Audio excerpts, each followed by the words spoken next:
Following the 2008 civil nuclear deal and the subsequent waiver from the nuclear suppliers group, India gained access to global uranium markets. India currently imports uranium from countries such as Kazakhstan, Canada, Australia, Russia, France, Uzbekistan. All imports are subject to safeguards and international monitoring, ensuring they are used only and only for civilian purposes.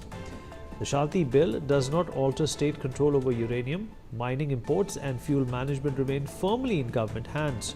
Private players are kept at arm's length from strategic materials, addressing non-proliferation concerns. The SHANTI Bill has triggered concerns and apprehensions amongst the opposition and sections of the public. In response, the government has released a detailed FAQ to address questions and clear misconceptions, laying out the myths and facts surrounding the legislation. The centre maintains that the move does not amount to privatization, stressing that nuclear fuel safety and strategic oversight will remain firmly under government control. However, critics continue to express fears over a possible rise in electricity costs and long-term risks to India's nuclear future. All right, we will also talk about this and the implications of the SHANTI Bill with our guest. Joining us on the platform at this point is Dr. Jayajit Bhattacharya, President of the CDEPR. Group Captain Dr. V.N. Jha, former Joint Director of DRDO, is also with us on the program. Mr. Ravi Kumar Gupta, former DRDO scientist and Director of Public Interface, is joining us on the program as well. All right, Group Captain Jha, I'll begin with you, sir. Well, nuclear technology and invoking nuclear, dependability for use in various sectors, including the sectors that we rely on a daily basis, which is electricity, transportation and whatnot. How important is it for India to move to this transformation, regardless of the perils associated with it, sir? To start with, Vineet, I would like to just give you a small example. The private sector opening up in the space is something that you can think the example, very close example of it. There were apprehensions that if the space manufacturing, launch technologies go to the private, what will happen? Fear of unknown is something what was hindering Indian progress in technology for decades. Now, the same spot we are right now standing there. By nuclear, what do we mean? I have done specialization in the nuclear, chemical and biological warfare, which is much more than what right now government is thinking of the privatization of the nuclear energy or nuclear technology. Look, today nuclear technology is by and large in various aspects of the human life, our own country included. Now, in that, what actually we are thinking of is when we are saying nuclear blast, nuclear proliferation, we are talking of the nuclear fuel or say radiational fuel or uranium concentration in a particular mixture to the tune exceeding 60%, whereas even in the nuclear nuclear power and nuclear energy station, it is just about 7% of the fuel which is required. So if IAEA, they keep a very strict tag onto all these civil nuclear installations or the R&D installations, they should not be permitted to go anywhere more than 20% of the investment. And if that is so, then the nuclear fuel or nuclear technology what evolve will have large implications in the medical field, in the sterilization field. Today we are sending every equipment which has to be sterilized to other BARC or somewhere else, just for the radiation, gamma radiation. But suppose if tomorrow these low radiation, low concentration of the fuel, if that is generating a potential for doing the same job what was being done at the BARC, it is a great asset for India as well as all neighboring country, from where all these things should be coming for the potential sterilization here. So it's a great asset, great step. And the nearest example I can quote, the way privatization of the space sector was being done. If the similar sort of thing happens here, it is a welcome step. There will be very rapid development of the newer technology in variously in almost all fields that you can think of, Vineet. All right, fair enough. That's a good point and a good motivation also.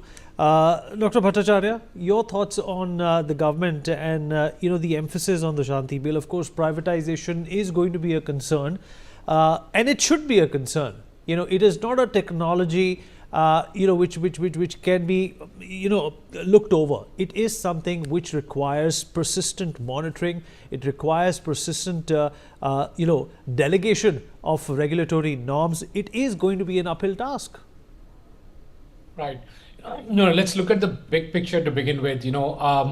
We have a demand of 500 gigawatts of electricity right now in terms of installed capacity, and we have that much of capacity, out of which half of it is in fact is coming from renewable energy. The other half is really coming from coal. In another 5 years, this 500 gigawatts needs to become 900 gigawatts.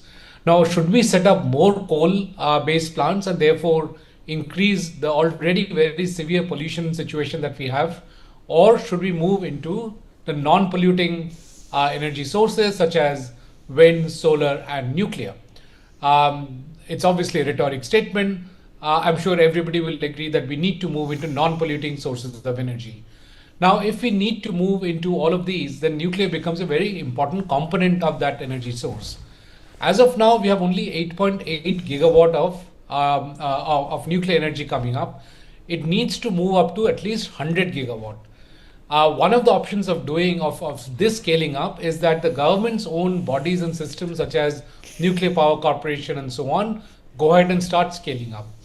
However, as we have seen, that's the challenge. The government cannot get into every single sector and start scaling up. As the group captain mentioned a little while ago, in space we opened up, and what we did was ISRO became the leader by leading from the back. It's pushing startups and private sector to go to the front while the back end and the technology is being provided by ISRO. So we have got the world's first 3D printed rocket. It's amazing that we are doing that. We are having amazing in-space propulsion systems being created by some of the startups, and so on and so forth. Similarly, in nuclear, the larger philosophy is that can the government's existing technologies and new technologies coming from outside, such as small modular reactor, be taken forward by the private sector? Now, if that moves forward through the private sector, then obviously the concern comes in that something as sensitive as nuclear, how can it be handled by private sector? What should be the checks and balances? Now, in a nuclear reactor, there are two parts to it. One which involves a fissile material, which is the uranium or equivalent material. And the second is basically concrete and construction and engineering. If you're setting up the nuclear reactor, the concrete, which is also quite a complex engineering task, but it does not lead to any fissile material being taken out or being used for terrorism or going to rogue states like Pakistan. That possibility does not happen when you're just looking at the construction part of it. And that is where the government wants the private sector to come in, to put the construction, to put the equipment, to put the monitoring. But when it comes to the actual fissile material being put in, that is still being controlled by the government, and that's really the larger framework.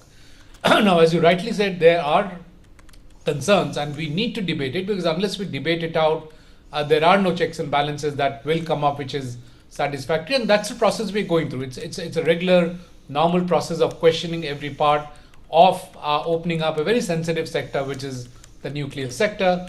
But there is really no other option for the country if it wants to scale up and have non-polluting energy sources coming in. We need to involve the private sector, and therefore concerns such as civil liability, who takes responsibility for that, and therefore the government's response in terms of providing a kind of an insurance to that liability, that there is a common pool which all the nuclear players will be contributing, so that if any one of them have a problem, that common pool can be used to compensate for the damages happening because of any nuclear accident, God forbidding. Also, the fact of the matter is that a cash compensation is never good enough for lives lost. So therefore, the focus should still be on safety and security. Unfortunately, in today's day and age, the safety and security of nuclear technology has become very, very robust. So the possibility of a fallout or a nuclear accident is significantly lower. It's almost close to non-existent as of now. However, having said that, still the checks and balances needs to be put into place. A strong audit system needs to be put into place. The strength of the concrete, the strength of the systems and processes and monitoring that will be installed in the power generation needs to be needs to have an oversight and monitored, and only then we will have a very robust nuclear policy coming out. All right, a robust nuclear policy. Mr. Gupta, this is exactly what India needs. And of course, the goal here is, sir, to emulate some of the evolved and developed economies of today, like Germany and the United States, who have shown not only a reliance on nuclear energy, but they've also started to guide other nations on how to set it up.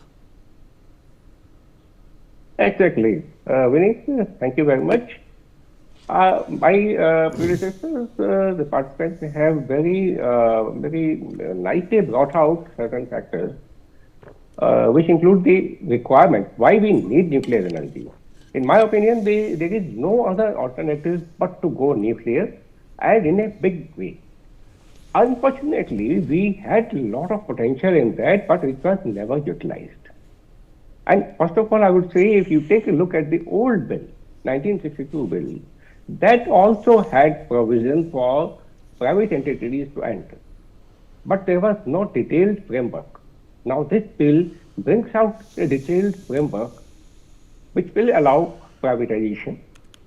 And there is no other way, because the government, what is the duty of the government? The job of the government is to govern, not to do business.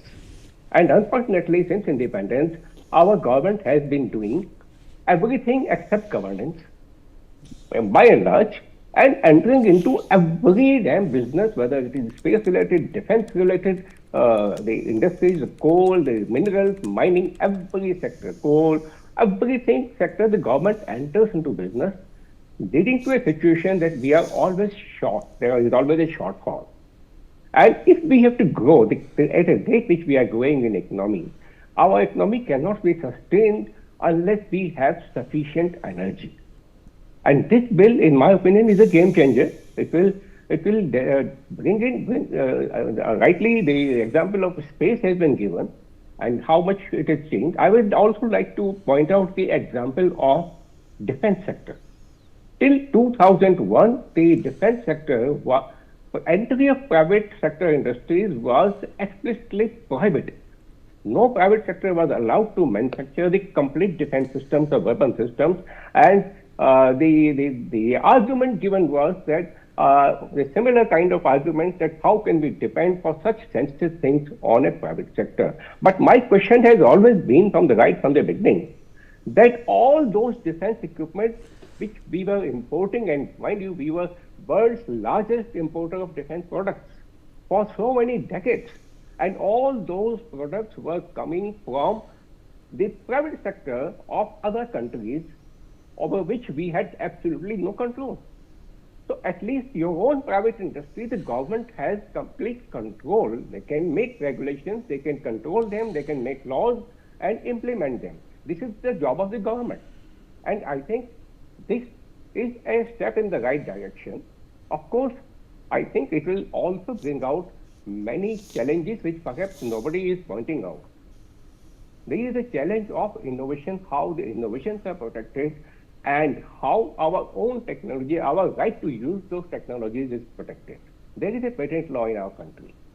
And till date, the nuclear energy related technologies are not patentable, which means that the countries which, the patents which have been granted outside the country are not valid in India. But now on this policy, the new law act which is coming into force, it provides for patentability of these nuclear energy related technologies and innovations. Very good idea. But at the same time, I'm going to caution that this will also allow the foreign countries to immediately file their patents here in India. And they will be able to prevent use of such technologies by our industry. So I think these are also factors which we must consider, and we should safeguard these things. Of course, these are the same thing applicable for other sectors, other kind of, under the intellectual property right issues. And I think we have today, as on date, we have a robust mechanism to take care of these things, and will be taken care of. Vinny. Right, and Group Captain Jha, how much is this confident that the government is, in fact, putting out right now, based on the kind of successes that the government has seen when it comes to the space sector, and of course the eventual privatization that took place? Vineet, look, we are right now, we have got an infant which is just born. That is the idea of privatizing the nuclear technologies. This infant will have to grow up, and it happens in the phase. Look, we are talking of the space sector where ISRO was already the leader, one of the leaders in the world with its technology. And they have been doing the hand-holding of many of the private players. And still, in so many years, till now, we have not had a single, the commercial launch of any of the private players. They are coming up. But that is how it happens. It takes time, it takes effort. When you have a technology like nuclear technology, no one is going to give you. And do you know, Vineet, very few people will be knowing here in India, there is a battery, nuclear battery, which can give you energy for nearly 40 to 45 years. That is what, Voyager 1 and something else, when it takes that many years, that particular battery keeps on giving to you. We didn't know about it. Very few people know about it. And that is the technology what US had done a long time back. So there is a need of a newer technology to come in the nuclear field. Healthcare is one area where I have talked to. I have just given you one small example of healthcare. Now today, look, the number of the cancer patients are increasing, and one of the cause of the cancer is nuclear radiation, but the treatment for many of the cancer is the nuclear radiation. So that is how we are doing it, and there is a vast development of technology in the treatment of the cancer. One has to be very careful, and these technologies, these instruments are absolutely computerized. It doesn't let the radiation go even 1 millimeter beyond where you want to expose it. So that is how complicated technology is there, and India doesn't have it. We have to import it from outside. So why our own people can't do R&D in that area, wherein these nuclear fuel, which is going to be used in that, it's a very low risk. It cannot have the fission of the nuclear arsenals. It can't have. I told you, gave you the example. Anything from 3% enriched to about 7% enriched, they can, the fuel, I'm talking the uranium, or it is plutonium tomorrow, or some other material comes up there. That is the type of concentration that is required for creating the fuel. So right now, we are not talking of the purely proliferation of indigenous fissile or the thermonuclear acids. We are not talking of that right now. That there will be very few. And those few who are going to use it for the fission material or the fusion in tomorrow's technologies, they are going to be under very strict control of IAEA. Even Government of India will have to have some regulating agency which will keep an eye onto it. So starting from there, so whether it is the medical therapy, whether it is the medical, the diagnostic systems, whether it is the safety hazard, the irradiation or sterilization of the medical equipment, there are vast lot of it, and those have to be irradiated within some certain period. You have you buy the syringes. I'm giving you another example. You buy syringe which is packed, which is kept there after the radiation with the gamma.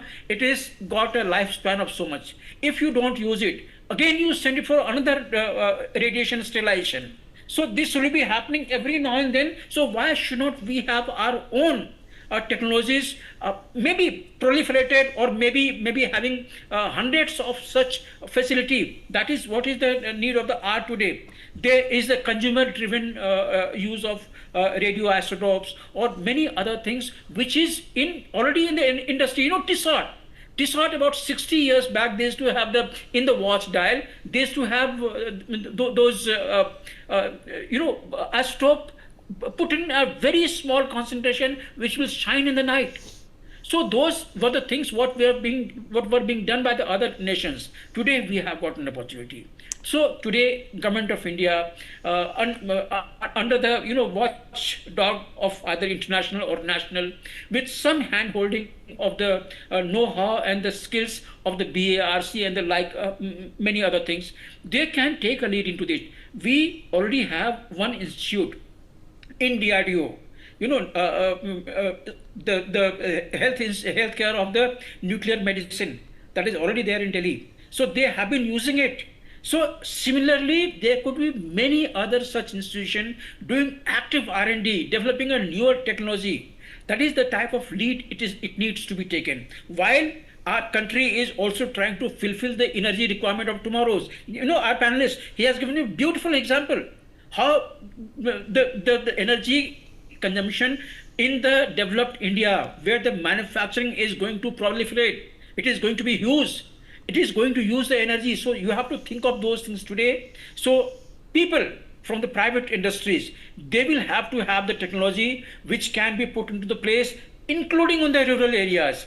So those has to be there. And I welcome this step. You have to take the first step. Child has to first stand up and then only start walk, and then only he will start running. So think of those things. Same thing is going to happen here in this. With some hand holding, those steps of growing up, standing up, walking on the knees, walking on the feet, are going to be hastened, going to be augmented, going to be faster. Fair enough, sir. We've run out of time, but I appreciate your thoughts and I appreciate your perspective. Thank you to all our guests who joined in.